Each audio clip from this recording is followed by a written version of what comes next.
So we have Tiago, he's founder of CEO of the Librarian. We have John, they just came out of stealth like a week back, and he's founder of HaskyOS. And we have Nuno, who's been COO, CCO of Pro 5. This was Mantas and now rebranded, and we're gonna have a conversation with them.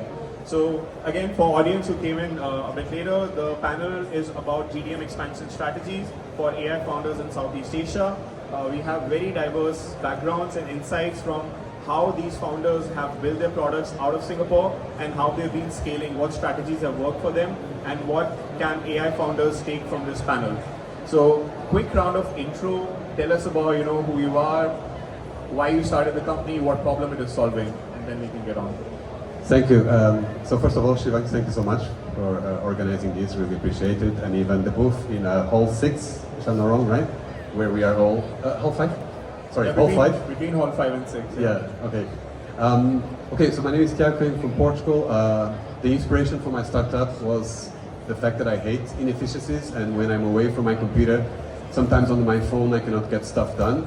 So what we did is we took the power of ChatGPT, we put inside WhatsApp, and we've done all the integrations with all your work apps. So right now, when I'm walking, and driving, whatever, I can just say, hey Librarian, send this email right now to Shivang, thanking for having me. Oh, take a selfie, do this LinkedIn post. Nuno reports back to me, Librarian, create a new ticket in Microsoft GitHub for my team. So I do all of these things while I'm on the move. And we have about 25,000 users right now worldwide, and a lot of them are people like real estate agents, insurance agents that spend a lot of time away from the computer, and they're using Librarian just to stay productive throughout the day. Thank you. Thank you, Tiago. So John, tell us about what got you out of stealth. Please share. Yeah, hi everyone, good morning. So the inspiration for our startup HaskyOS is, from my experience of trying to buy things online. So these days, if you go and find products and services online, normally there's a WhatsApp button on the website. They ask you to press it, and then it leads you to a WhatsApp chat where humans will actually reply your questions. And I've realized that all these human sales reps are so busy that it takes me between 2 to 24 hours to actually get all the information I need to purchase the product or the service that I'm looking for. And I hate that, right? And so for me, the faster someone can reply to me, the more I will want to buy their service or their product. And what I realized is that many large companies are starting to implement AI to offer these to customers, but the SMEs and the startups are getting left behind. So HaskyOS is built to be able to integrate into your WhatsApp, your Instagram, so that when someone pings you as a startup or an SME, there's an immediate auto response and a reply. And if your human sales agent is not able to respond in time, all they have to do is click on the link and they will go into an AI commerce enabled experience where they can find out more about your company, find more about your service, buy the product, actually get it checked out, and fulfillment being pushed down, right, for delivery to settle.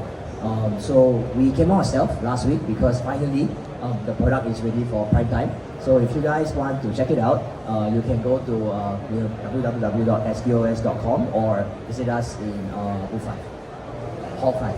Thank you, John. So Nuno, Thank you.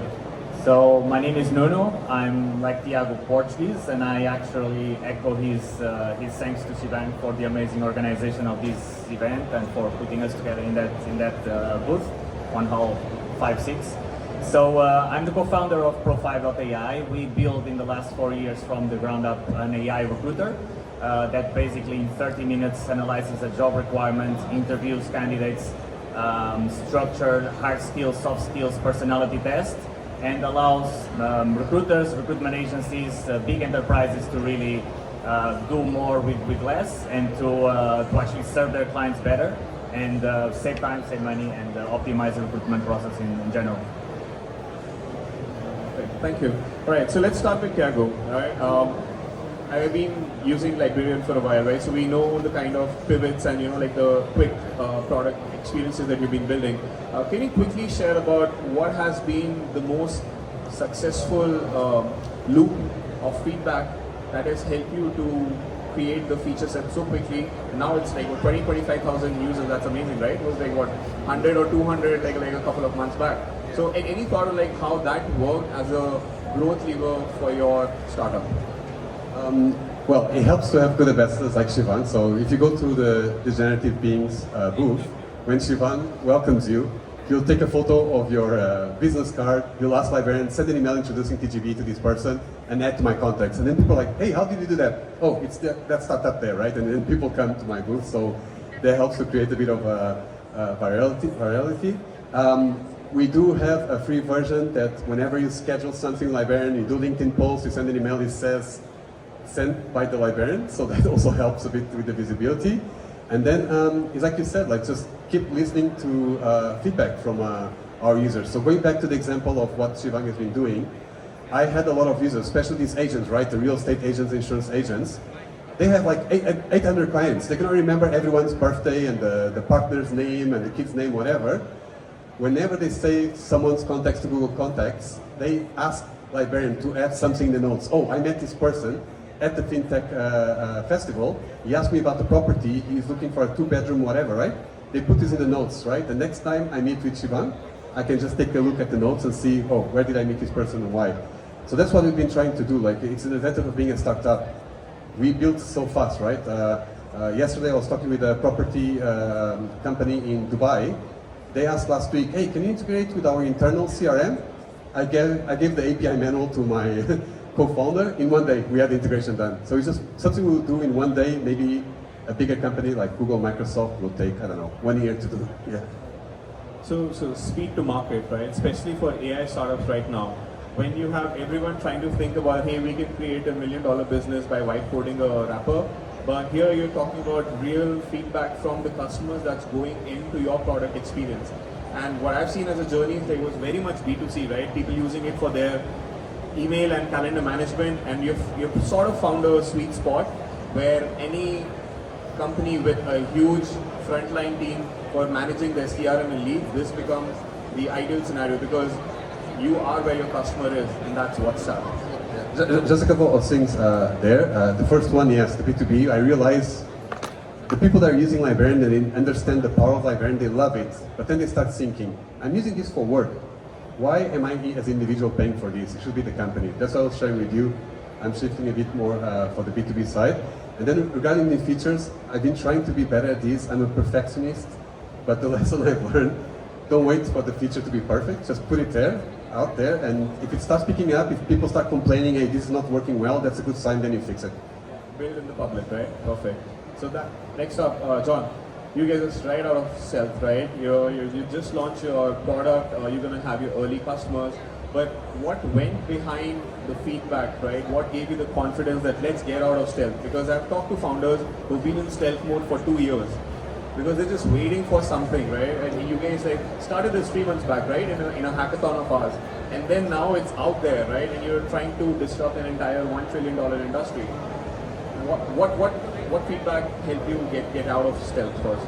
Yeah, no, something echoing what the Librarian founder said, right?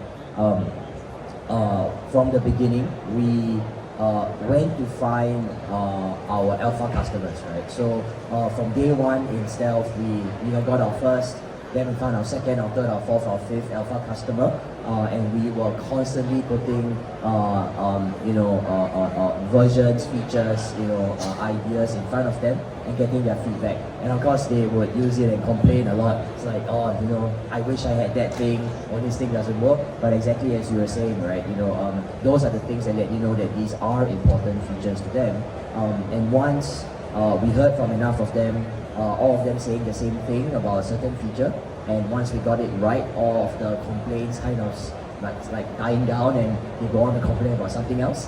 That was a good sign for us, and I think once we after these 3 months, once we had looked enough, we came to a point where we said, yes, I think now we need to build in public. We need to go beyond these 5 people. We need to go to 50 and 500 and hear their complaints, right? So that's why we have a lot of stealth at this point. And in your scenario, right, because this would be for a lot of folks that are in the community and they're working on an idea, on a concept, and they're just waiting to launch the product, right? what suggestions do you have for them? Like how quickly or what is the ideal time for them to sort of get out of stealth, start building in public, and also probably like how should they think about which market or which early customer to focus on? I think one of the things that has really been a huge boon to people who are in this part of the process, right, is coding tools like front-end coding tools like V0 and Bolt and Lovable. Right now, you can have 5, 6, 10 thoughts about who your ideal customer is, and they might all want different features. Within 15 minutes, right, you can actually use any of these platforms to create a front end for each of these 10. Then all you need to do is start taking that, in the past it would be a Figma, but now it actually is something that's far more user-friendly, putting it in front of them and seeing what their reaction is, right? So, for anyone, I would say this is something that you can do from day zero, right? And you should. You should, once you've done your research saying, I could hit these 3 target markets, start brainstorming, right? What that interface could look like. Bring it to these, customers and say, if you had something like that, would you use it, right? What else would you want? And then slowly start to iterate from there and either focus down on one or start to refine who your final target audience is going to be. Yeah, so like instant iteration, experimentation, continue to build upon it until you figure out where the sweet spot is, right, with your customer, and eventually they should be willing to pay. Yep. Right. Shifting gears a bit, right? So Nuno, Mamta's rebranded to Profile. You guys have raised funds, right? You guys are at a more mature stage than many AI startups here in Singapore. What has been the journey, right? What worked for you as an expansion strategy? Which key markets did you focus on? And right now, because this entire space of hiring and having a lot of these AI recruitment platforms, it's becoming a red ocean, right? So what's your differentiation strategy, right? How are you the most efficient AI recruiter in the world? Thank you so much. It's a very good way to put it. So yeah, again, as we enter this space, right, and obviously, as I mentioned, we built the platform from the ground up. Initially, we use the platform ourselves to do recruitment and staffing to our clients. And as you know, in this space, there are maybe millions of recruitment agencies, staffing agencies, small players, big players. So how could we differentiate, right? And the thought process, obviously you can very quickly start with your network, especially in Singapore, and get some good traction. But for you to grow, partnerships will have to be the way, right? And we really focus on getting a value proposition that will allow our partners to think that, yeah, partner with Profile is a no-brainer.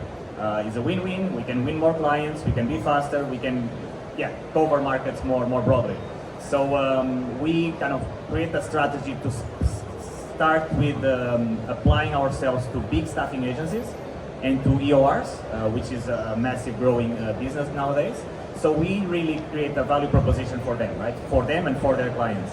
And that allows us to really tap into dozens and dozens or hundreds of clients from their ecosystem, win big logos, and that also allows us to expand globally, right? So nowadays we are working US, Latin America, Middle East, Europe, China, Japan, New Zealand, all over the place, because we are embedded in these players. At the same time, as I mentioned, we grew this platform from the ground up and we started using it ourselves. So that gave us a really great experience, and to your point, why we are different from the rest, gave us a lot of experience, any country, any role, any specificity in the recruitment space, we embedded in the platform. So by popular demand, they started asking, okay, can we now use your platform, right? And very quickly, with the same concept of partnerships, again, diving into partners that will previously use us for recruitment, they are now using us for the technology. We expand as well, right? So to give an example, a bank with 6 million users is using us. A massive staffing company all over the world is using us. A lot of these players that bring us hundreds and hundreds of clients to use the platform could see the value, right? So that only happened because during 4 years we experiment every role, any country through these partnerships, and at scale, right? And obviously that gave us the edge of, the technology gave us the edge of finding talent very quickly, very cost effectively because we are powered by technology, and obviously clients love it when we can do anything, anywhere. So that was a little bit of the rationale, and it's been working quite well for us. Just to follow up on that, right? So you talked about like all the regions except the Southeast Asian part. You know, so what are the challenges, right, in terms of like the staffing in this ecosystem that you have, and which markets do you think work? Because again, there are still a lot of founders who are now building new age AI solutions to tackle the problem of hiring, right, and talent management and skill building. So I think those insights could be helpful to them that, okay, you know, you can, you know, conquer the world, but you start from the right places, right, and which ones work for you. So obviously we see a lot of trends, right? By tapping into these EORs and staffing agencies, the trend is that a lot of clients come from US, Europe, towards Southeast Asia, India, Vietnam, Philippines, Indonesia, Malaysia. But also there's a big trend which is Chinese partners that we have where their clients need to go abroad, right? They go to US, they go to Europe, they go to Middle East, and anywhere in Southeast Asia, right? Those are the key main trends. At the same time, we see a lot of US companies going to Europe. We see a lot of US companies going to Latin America. But definitely our foundation and where we build our company is in Southeast Asia. So we still do a lot of work with Philippines, India, Vietnam, Malaysia. But yeah, those are the key markets of clients: China, US, Europe, and obviously Singapore. But where we find talent for them is mostly in Southeast Asia.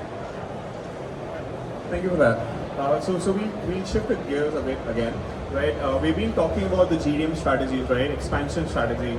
My personal take is the expansion needs some sort of a runway for the team to operate on, right? And for startups, early stage startups, getting access to customers, getting access to tools and capabilities, talent, and especially access to funds, right? There has to be money in the bank for you to continue to experiment and grow. So I'll just come on that and probably take everyone's viewpoint on how you have seen that funding scenario happen, right? And if there are any plans to fundraise, because exactly this is the investor round, right? There might be potential folks out here who might be like, hey, let's go after these guys. So let's start with Tiago. Yeah, what are your thoughts on that? Thank you for reminding me. I almost forgot. So as a founder, you need to do a bit of everything. Just now, I was in my computer submitting the press release, so we're announcing our funding today, right? So congrats. Thank you. Wow. It's a very tough market. Replying to your question, I've been pitching since June, so today is November, but I cannot complain. So many startups are not able to raise funds. We've been able to raise funds. We need that money. Having said that, I think personally AI changes everything. I told you I have 25,000 users worldwide, but we're a super small team. Right now, it's me here doing the business side in Singapore. My co-founder is in US. We have an engineer with him in Seattle, and then a part-time designer. 4 people, right? And I'm trying to hire now that I have the funds to grow a bit the team, because it's a bit overwhelming. But yeah, AI changes everything. So I used to be a VC with Golden Gate Ventures, and if things keep progressing like this, it's bad news for VCs, because when I pitch to investors, like I've been doing, and they say, hey, come back to me when you have 1 million in revenue, my answer to them is like, if I had 1 million in revenue, I don't need you, right? Exactly, but first of all, congrats on that. Very few startups right now in Singapore actually raise like decent amount of funds. Right? By the way, you're the first ones to know. I just submit the press release. It takes some time to get approved, so you are the first people to hear about this, with the exception of the team and our investors. Right, thank you so much. John, right, so you guys come out of stealth, you guys would be looking at funding, but you also would have a strategy on how, at this stage of your company, how should you approach fundraising, right? When is the right time for you to fundraise, and what is the reason for the fundraise as well? Can you share your thoughts, again, from the perspective of how it helps early stage founders, and also probably give a viewpoint of how you feel, how VC should be looking at this stage companies and putting a bet on, startups that are actually trying to build something meaningful using AI? Thank you. Yeah, I 100% agree with everything Tiago has said, right? I think, I just want to echo the point that, with AI today, the requirement for funding and proving out, something that's early stage, to the point that extraction has collapsed, right? Cloud Code, right, is available for $150 per month. And I have been using Cloud Code to replace my product manager, my project manager, and then when my engineer is busy, I say, actually, you know what, Cloud Code, can you also help me code some of these things as well, right? So it's not just, these AI tools are not just coming to help build the product, they are actually helping to, run the, operations as well. And I decided to ask you to do market research, asking you to put together like financial projections, and the stuff that comes out is really decent, and it's $150 a month, right? So, like Tiago said, if the gate is get to $1 million in revenue or get to 500 clients, and then we'll talk. By that point in time, I think we're past the point of requiring that kind of seed funding. And the kind of investors I think now that I am looking for are less financial investors. I'm looking for more strategic investors, right? So, companies that are large, want to use my product, can introduce me to more people and can actually strike partnerships, right? For us to grow together. I think those are the most fertile kind of conversations that I've been having with regard to both partnerships and investment. And anybody that's in this space, I think that is kind of where we will see the value conversations start to shift. Thank you, thanks Sean for that, and best of luck for your fundraise. Nuno, so you've seen a couple of, probably not couple, more than a couple of conversations with VCs, right? And you might have raised like a couple of different rounds as well. Just want to understand from the perspective of how that funds that go in as part of your GTM expansion strategy, right? And what is VCs really looking for when you talk to them about, okay, this is the time for us to now expand? And is that something that they want, or they want you to go deeper into a market, penetrate that more before you go for like a global audience? Yeah, so we've been growing almost months over months for the last few years, and the reason is because we are in the recruitment space, right? And it's naturally a very profitable business. We are profitable, but obviously we could be 10 times more profitable if we didn't reinvest everything in our technology, right? As I mentioned, we are putting a lot of investment in technology, and again, we do zero sales, literally. We have 100% of our clients coming from these partnerships. And like John mentioned, we focus also in our fundraising in partners that can bring us business, right? These EORs that I mentioned, these staffing agencies that I mentioned, they are also our partners in the investment side because they know that we can solve them a problem, and by investing in us, we can grow together. So that has been our strategy. We are also raising now a pre-Series A, exactly to really power the technology to go in a hockey stick mode. We are actually holding a lot of conversations because we need more people to support the volume of business. But yeah, we are fundraising for pre-Series A. We have obviously a lot of people committed from these partners that I mentioned. But yeah, happy to talk with any investors that might be interested. And in terms of the go-to-market strategy and the dynamics with these partners, as we've been growing quite organically and globally, that conversation never came because I think we did a good work so far. So your expansion strategy worked for you, right? We have a couple of minutes left, right? So probably one round of questions, and then we can end the panel. Tiago, in your point of view, right, now every product that you build has to be built for the global audience, right? However, you still see PLG is still there, right? It's not dead yet, and especially in your model, probably product-led growth works better than sales-led growth or something account-based selling approach. But where do you see now Librarian heading, right? Where do you feel that this is the next step, and this is how you're going to scale this to 1 million ARR Okay. Well, the first thing I want to say, again, going back to what we've been talking about, the AI being a game changer, right? From day one, Librarian supports 50 languages, right? Because we're built on top of GPT, right? That makes it our life easier. But then, okay, when you start having like worldwide users, you get a lot of support inbounds in different language, Arabic, Japanese, and so on. So we haven't automated that part yet, so I still need to go to Google Translate to understand what they're asking. So it does make the life easier, but yeah, as you grow, you need to focus. So personally, the B2B, right, the insurance vertical, the real estate vertical is amazing for us because these agents spend so much time on the go. And US and Southeast Asia, those are the two markets that I'm focusing on. Think, John, for you, right? Like, how does the expansion look like? Obviously, it's the early stages, but which markets you feel right now you're going to invest more in, and especially when it comes to e-commerce, right? You're seeing agentic commerce come in. You're seeing social commerce is trying to create inroads. China's been really well at doing that. It's now coming into Southeast Asia and India side as well. But what you're trying to solve is exactly the problem of conversions, right? That's a global problem, but the local context still remains there. So which are the key markets right now at this stage that you want to focus on? Yeah, so we are proving the concept out in Singapore because I think, Singapore, there is people from everywhere, right? So I think if we can make it succeed in Singapore, that's a good template for us to expand to Southeast Asia. I think those will, we'll expand in like circles, right? Rather than, hop onto different places all over the world. So that's our plan going forward. And last question to you.